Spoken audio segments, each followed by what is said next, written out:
अब बात करते हैं कुछ ज़रूरी मुद्दों के ऊपर यहाँ पर कि सारी कंट्रीज़ का आज मैं आपको एक अपडेट दूंगा कि क्या-क्या अपडेट और कैसे-कैसे आप जो है अप्लाई कर पाओगे, किस कंट्री में आपको अप्लाई करना चाहिए, किस में नहीं करना चाहिए। और जो आप रील्स देखते हो, जो आपको इस तरह की इन्फॉर्मेशन मिलती है कहीं से कि आप कोई फ़लानी कंट्री के लिए अप्लाई कर लो, लक्ज़मबर्ग के लिए अप्लाई कर लो, फ़िनलैंड के लिए अप्लाई कर लो या XYZ कोई भी कंट्री के लिए, कितनी उसमें सच्चाई है, क्या हो सकता है, क्या नहीं हो सकता। वीडियो में दोस्तों तसल्ली बख्श मैं आपको पूरी जानकारी दूंगा, तो वीडियो आपने लाजमी पूरी देखनी है। आपने अगर आप मेरे चैनल पर नए सब्सक्राइबर हैं तो आपने पहले तो मेक श्योर कि आपने मेरी वीडियोस जो है स्क्रॉल करके देखनी है कि हमारा काम क्या है, मैं क्या करता हूँ, कैसे आपकी मैं काम आ सकता हूँ। ठीक है, तो वीडियो को अपना लाइक करना है, सब्सक्राइब करना है, चैनल को शेयर करना है किसी मेरे भाई के साथ में। इंस्टाग्राम पर मुझे फॉलो कर पाएंगे। इसके अलावा दोस्तों अगर आप कोई भी प्रोडक्ट्स एंड सर्विसेज में इंटरेस्टेड हैं मेरे साथ, तो आपको कॉल बनानी पड़ेगी। नीचे आपको लिंक मिलेगा कमेंट सेक्शन के अंदर, सबसे पहले वाला टॉप का जो लिंक होगा वो मेरा ही है। आपने क्लिक करना है, दिन सेलेक्ट करके अपने टाइम जोन के अकॉर्डिंग आपने कॉल बनानी है और वक्त पे गूगल मीटिंग ऐप पे आपने आना है। ठीक है, उसके बाद हम डिस्कस करेंगे क्या मैटर, आपका केस देखेंगे। उसके बाद भाई मैं आपको जो भी best of my knowledge advice है वो मैं आपको दूंगा और यकीन मानिए आपके कॉल की वैल्यू पड़ेगी। दोस्तों कॉल बना के देखिए एक बार, आपको मालूम पड़ेगा, रिव्यूज बोलते हैं दोस्तों। इसके अलावा दोस्तों अगर आप मुझे सपोर्ट करना चाहते हैं, मेरे चैनल को सपोर्ट करना चाहते हैं, तो आप जो है सब्सक्राइब बटन के साथ में ज्वाइन बटन अगर क्लिक करेंगे, बहुत ही नॉमिनल सी फी है दोस्तों, अगर आप वो लेकर मुझे मेरे काम के लिए, अच्छे काम के लिए, और जो भी हम कॉन्टेस्ट चलाते हैं लकी सब्सक्राइबर का, ठीक है, जिसमें हम पूरा वर्क वीज़े का प्रोसेस किसी एक लकी बंदे को फ्री में करके देते हैं दोस्तों, उसके लिए भी आप बहुत बड़ा योगदान करेंगे। और अगर आप मेंबरशिप का सबसे ज़्यादा वाला अमाउंट लेते हैं तो आपको हमारे सर्विसेज के ऊपर एक्सक्लूसिव डिस्काउंट्स मिलते हैं दोस्तों। थैंक यू वेरी मच दोस्तों। सबसे पहले मैं यहाँ पे स्टार्ट करना चाहूँगा स्लोवाकिया के साथ में। स्लोवाकिया के सबसे पहले तो इंडिया के अंदर जो मेरे भाई हैं, देखो आपके लिए चिंता वाली बात भी है, ठीक है, और आपके लिए मैं आपको यहाँ पे बता दूं कि एक तो चिंता वाली बात है और दूसरी चीज़ ये है कि देखो अगर आप किसी से भी स्लोवाकिया का काम करवा रहे हो, ठीक है, भले ही वो मैं ही क्यों ना हूँ, देखो मेरा काम सिर्फ डॉक्यूमेंटेशन तक सीमित है। डॉक्यूमेंटेशन के अलावा मैं आपको एडवाइस दूंगा कि आपकी सबमिशन सबसे जल्दी कहाँ पे और किस कंट्री में हो सकती है। फॉर एन एग्जाम्पल, आज अगर मैंने स्लोवाकिया का केस अगर लिया है, वो ये देखते हुए लिया है कि पिछली बार सबमिशन कितनी जल्दी हो गया था इंडिया के अंदर। आज की डेट में इतनी बुरी हालत है कि इंडिया के अंदर अपॉइंटमेंट मिलने में इतना ज़्यादा मसला हो रहा है। आप ये तो छोड़ ही दीजिए, इंडिया की बात तो आप छोड़ ही दीजिए, दुबई में किसी को अपॉइंटमेंट नहीं मिल रही है। सऊदी में एक भाई को मेरे अपॉइंटमेंट मिली है, जिसने मेरे से जो है अपॉइंटमेंट शेयर की और मैंने उसको बताया कि भाई देखो, और वही मैंने शेयर किया था आपके साथ में यूट्यूब वीडियो के अंदर। तो मेक श्योर कि अगर आप स्लोवाकिया अप्लाई कर रहे हैं, तो अब अगर मेरे से अप्लाई कर रहे हैं तो मैंने आपको मालूम ही है, ठीक है, ऑप्शन दिया है कि अगर आप जा सकते हैं जकार्ता के अंदर, जब आपको सुग्लास मिल जाएगी उसके बाद में आपकी सबमिशन वहाँ से फास्टर प्रोसेसिंग हो जाएगी और वीज़ा का जो आपको परिणाम है वो भी आपको अच्छा ही मिलेगा। ठीक है, क्योंकि स्लोवाकिया के अंदर वीज़ा लगने का चांस ऑलमोस्ट 100% ही होता है। ऑलमोस्ट 100% से मेरा मतलब है कि पॉसिबिलिटी के अनुसार देखते हुए पिछला रिकॉर्ड। यहाँ पे कोई आपको वीज़ा की गारंटी मैं नहीं दे रहा हूँ और ना ही ये मेरा काम है किसी को वीज़ा की गारंटियाँ देना। ठीक है भाई, हमारा काम सिर्फ और सिर्फ डॉक्यूमेंटेशन तक सीमित है और उसके बाद में हमारी सर्विसेज खत्म। अब मैं आपको बताता हूँ कि अगर आप इंडिया में हो और आप किसी एजेंट से अप्लाई कर रहे हो, तो भाई आपको ये बात का ध्यान रखना होगा कि आप स्लोवाकिया तो मत अप्लाई करो इस टाइम पर।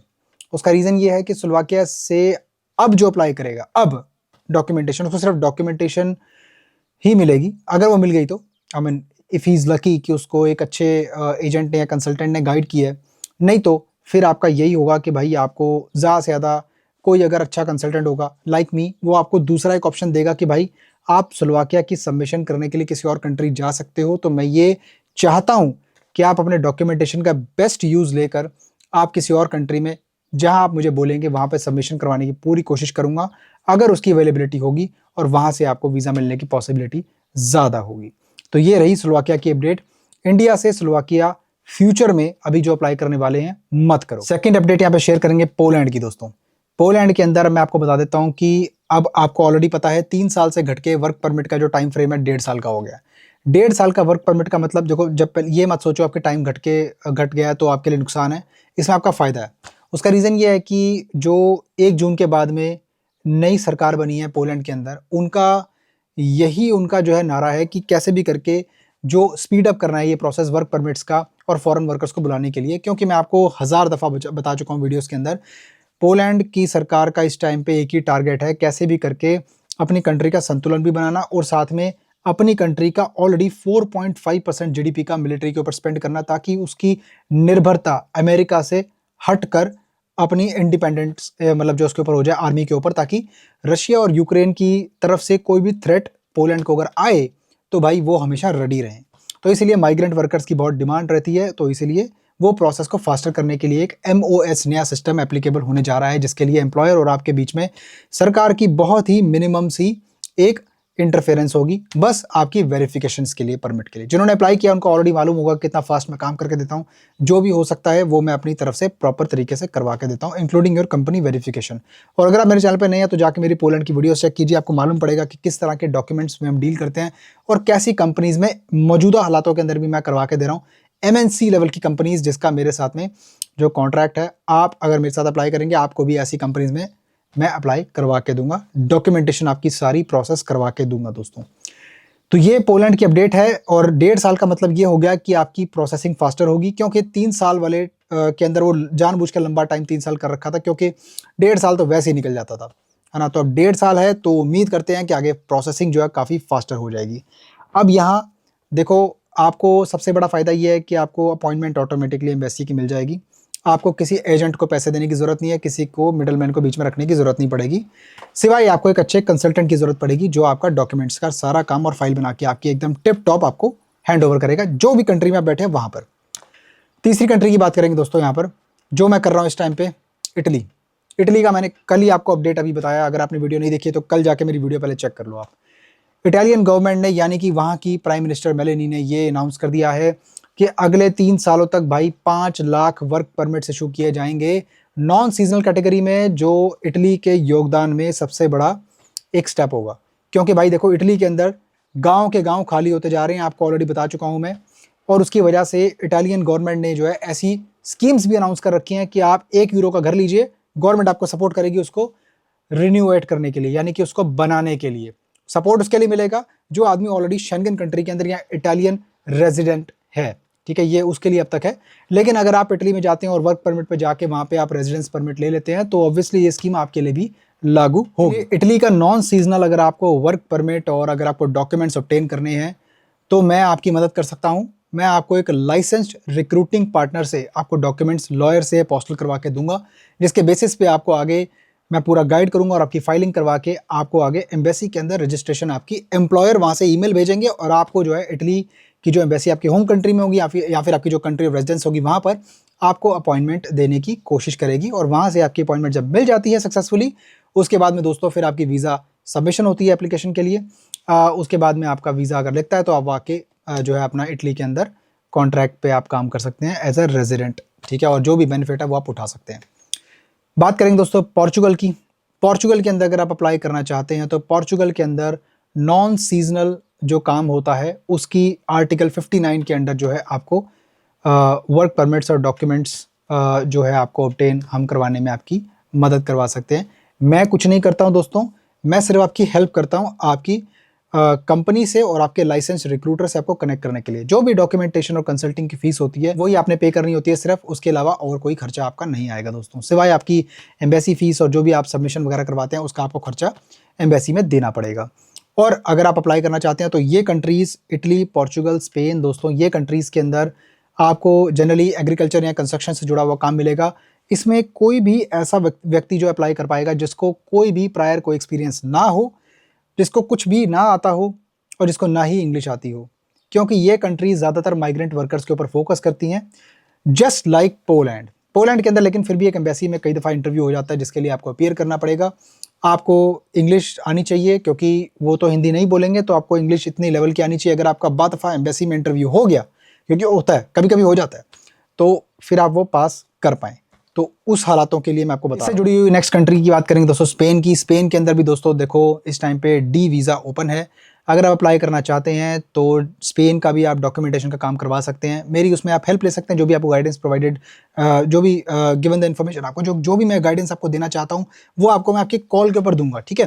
जैसे मान लो अगर आप कॉल पे आते हो और आपके जो पॉइंट्स आप मेरे सामने रखो तो उसके अकॉर्डिंग मैं आपको आपकी बेस्ट कंट्री बताऊँगा और आप अप्लाई कर पाओगे। स्पेन में भी सेम ही रूल्स हैं जैसे आप पोर्चुगल और स्पेन की अपनी एक यूनियन आपको मालूम है, तो अगर आपको नहीं पता तो स्पेन के अंदर भी आपको सेम ही तरह का काम मिलेगा दोस्तों। जनरली इन कंट्रीज़ के अंदर आपको सैलरी जो है वो 800 से लेकर 1000 यूरो के बीच में मिलती है। मैं आपको इंक्लूडिंग पोलैंड का बता रहा हूँ। बात करेंगे चेक रिपब्लिक की। चेक रिपब्लिक दोस्तों जो है सीजनल इस टाइम पर अपॉइंटमेंट आपको इंडिया से मिलेगी, जो 3 या 6 महीने का ऐसा जो आपको वीज़ा मिलेगा जिसके अंदर आप वहाँ जाके काम करेंगे, लेकिन अनफॉर्चुनेटली आपको अपनी होम कंट्री में वापस जाना पड़ेगा, क्योंकि जो सीजनल टाइप ऑफ वीज़ा होता है वो सी टाइप होता है, जिसके ऊपर जो शेंगन वीज़ा सी टाइप होता है उसके ऊपर आपकी टीआरसी नहीं बनती। आपको नहीं मालूम तो मैं आपको बता रहा हूँ यहाँ पर। उसके लिए आपको भाई इंडिया वापस या आपको अपनी होम कंट्री में वापस जाना पड़ेगा, टीआरसी नहीं बनेगी।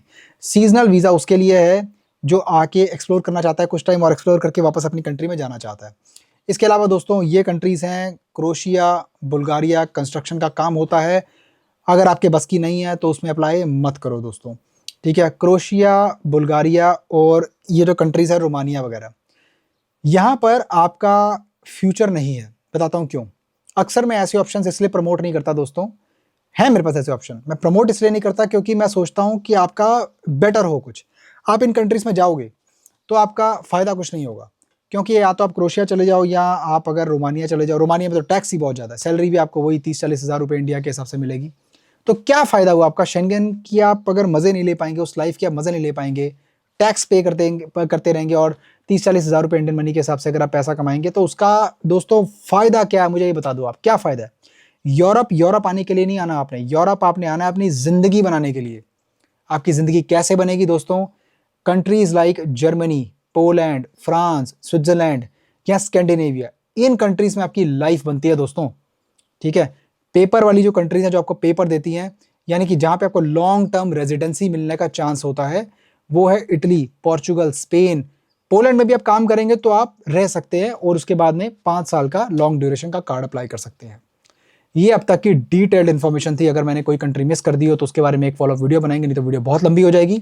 कमेंट्स में दोस्तों अपने रिव्यू बताना कि आपको क्या लगता है, मैंने क्या मिस किया, और आप मुझे बता सकते हैं, तो मैं उसके बाद एक मतलब जो फॉलो वीडियो बनाने की कोशिश करूंगा। अपना बहुत सारा ख्याल रखिए। कोई भी प्रोडक्ट्स एंड सर्विसेज के लिए अप्लाई करना चाहते हैं, कंसल्टिंग लेना चाहते हैं, बेहतरीन तरीके से गाइड करेंगे। मैं खुद आपके साथ कॉल पे आके आप फैक्ट बाय फैक्ट आपको मैं गाइड करूंगा कि क्या हो सकता है क्या नहीं, आपके केस के अनुसार। दोस्तों अगर आप आईटी प्रोफेशन में या कोई पढ़े लिखे हैं तो भी आप मेरे से कॉल लेके बात कर सकते हैं। आपका फ्यूचर क्या रहेगा वो भी मैं आपको थोड़ा सा मैं आपको गाइडेंस दे सकता हूँ कि आप अपने फ्यूचर कैसे बना पाएंगे यूरोपियन कंट्रीज़ के अंदर दोस्तों, ठीक है। बाकी इंस्टाग्राम पर मुझे फॉलो कर पाएंगे। उसके अलावा कॉल बनाने का लिंक आपको नीचे कमेंट से मिलेगा। सबसे पहले वाला पिंड कमेंट जो है वो मेरा ही, आपने क्लिक करना है, दिन सेलेक्ट करके अपने टाइम जोन के अनुसार आपने जो कॉल बनानी है। और मिलता हूँ आपको फिर किसी और शानदार कंटेंट में, तब तक के लिए अपना बहुत सारा ख्याल रखिए और बाय बाय।